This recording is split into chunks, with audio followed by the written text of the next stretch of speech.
She a climb up on it. Give me the paper, give me the grapes and make me light up on it. When I wanna turn me and me tongue, I put the lyrics in the clip. Sugar finger squeeze back and then me start fire it. And me a lick and you can't read. Up and out a bullet from my AK, that's how me live. It's not your better letter.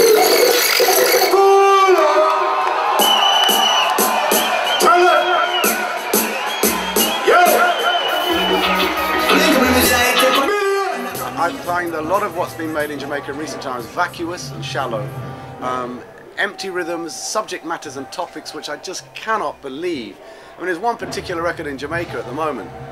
I mean, in fact, I don't even want to bring it up, but when I heard the subject matter, I thought, has it really come to this, you know? Cox and Dodd, Harry Mudie and Cox and Dodd, two great engineer producers, said, Coxon said, they've taken the music out of the music, Rodigan. I mean, for Cox and Dodd to say that, what happened to the sweetness? What happened? I don't know.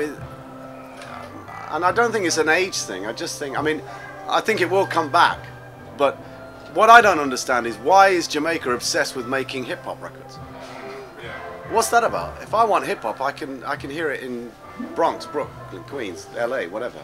I'm not saying Jamaicans shouldn't try and make hip-hop if they want to. They've made soul before. But what the world wants from Jamaica is reggae. Yeah. Why are we here in Sweden? Yeah. You know, 5,000 miles away from Jamaica, with thousands of people from Sweden converging on a festival that the whole reggae world knows about. When we want to hear reggae, right now Kamani Marley's on stage, the Roots Underground Band are going to be on stage, Itana, Collie Buddz from Bermuda's been on stage and mashed it up. You know, why are we all here? Because we like reggae. We don't come here for hip hop. We don't come here for some desperate attempt at techno, and I don't get it. It's like, why are they doing that? Why? I'm sorry, but I have to go on about it because I'm like, this is bullshit. You know, I'm sorry, this is crap. This is just pointless, vacuous rubbish. You know, wake up, Jamaica. It's not a majestic game anymore. It's a dirty game. And they said, come back in it and play your part. And I realised, well, you know, it's all very well to criticise something from the outside, but I could be a part of it and change it by, you know, know better, do better without sounding patronising. And then I heard this saying, ships are safe in the harbour, but that's not what ships are made for. And I thought, do you know what? I've got these dubs, I'm going to use them. So I carried them out and started clashing.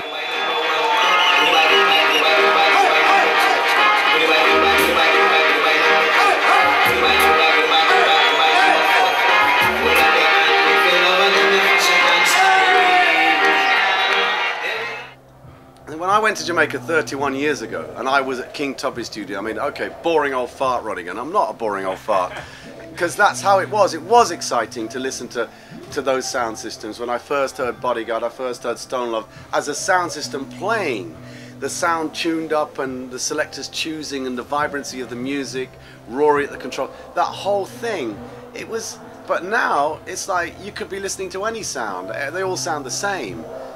To a degree, and the music, I as a selector, and I've spoken to other selectors, we are all struggling. What the are we going to play? Because there's so little around. In fact, and I'm not because I'm in Europe, there's more exciting stuff coming out of Europe. One example is Ziggy. You know, not because he's here, not because I saw him, met him for the first time outside the hotel, because that was the first time I met him, but because what he's done is exciting. That In Transit album is a very interesting collection of songs. This is a new young blood artist with something to say. You know, Collie Buddz is another example. Gentleman obviously has been around the block a couple of times, but you know, Albarosi. Well, there's a big example, and this is all European, cosmopolitan. And when I did a dubstep, I did my first ever dubstep show earlier this year. Casper invited me to his dubstep launch party album, and that blew me away, because at one stage, just before I went on stage, I thought, oh shit, I'm in the wrong place. I actually got quite nervous. I thought, I'm in the wrong place with the wrong box of records. What am I going to do? Because all the guys, the DJs on before me, playing all this dubstep, and the bass line was so deep, and I've got dubstep 30 years ago, and the bass can't match the modern techno bass because, you know, they don't have the technology. But I made a speech and I signed on, and the place went crazy. And suddenly I was 16 again. You know, it was the summer of '67, and I was like flying. And I don't even take drugs. You say so, my God!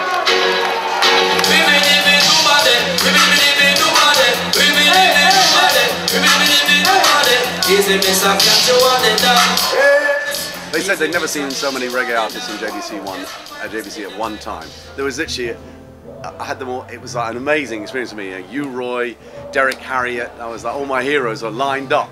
And I felt it was a doctor's surgery. Next! I was like, you can't imagine, as a schoolboy listening to all these people and imagining that I would never ever meet them, and then actually not only meeting them, but interviewing them for a radio show in Capital Radio. I was like shaking, you know.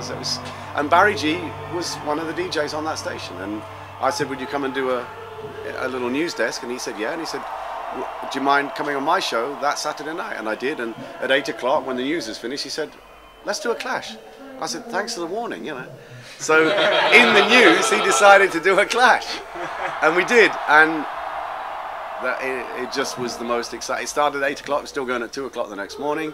And then 84 was a bigger clash. And everyone says 85 was the biggest clash, the Slang Tang clash. And then we took it on the road, and we did it in the Grill, we did it in Montego Bay, up on Fletcher's Beach on Montego Bay. And that was probably the ones I'll never ever forget, because I'm standing at the gate trying to, there were literally thousands of people there, it was ridiculous.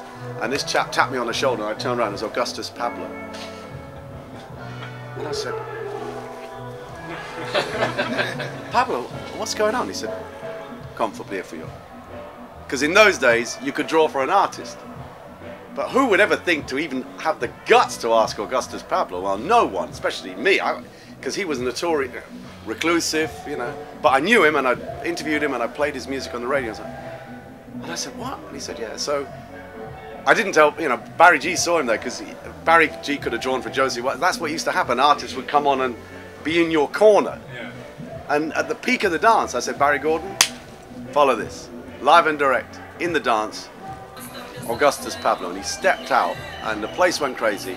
Took the microphone. I played Real Rock, Studio One, and he played Real Rock on the melodica, live in the dance. It was all over.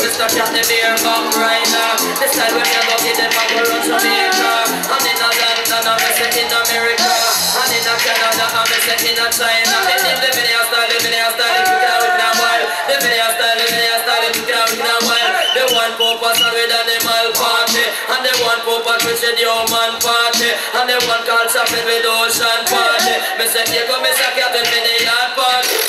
Modern vampires of the city, anti-black,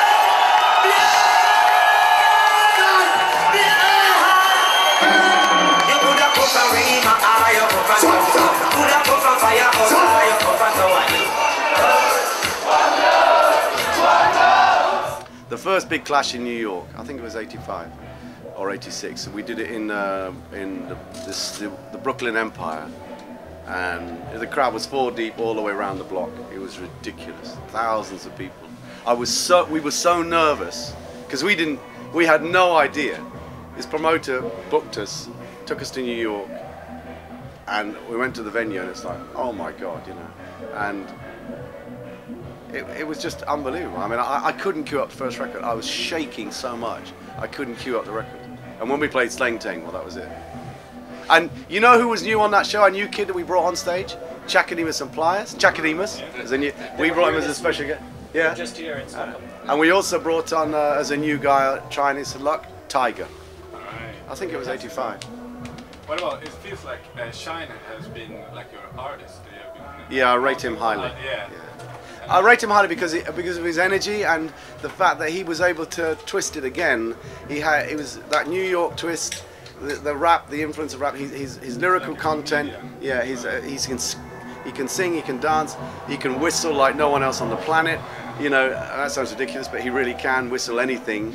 And he's a great comedian, and he's a great storyteller, and he's got a phenomenal memory, and he knows the music inside out. And to watch him on stage performing he's awesome. I mean, and those albums and some of the tracks he made on those early albums were, I think, very, very important because they tied Jamaica. It was the kind of the key, that sort of not the missing link, but you know, we all know that it started in Jamaica and it came to New York, this rap thing. Right. Shine it! Guess who? New York! What mercy. Now, David, you're the wickedest thing. Won't these sound boys ever learn? Don't drink coffee, I drink roots, my dear. Hey! And I love my morning hear it when David Rodigan sound plays. David is on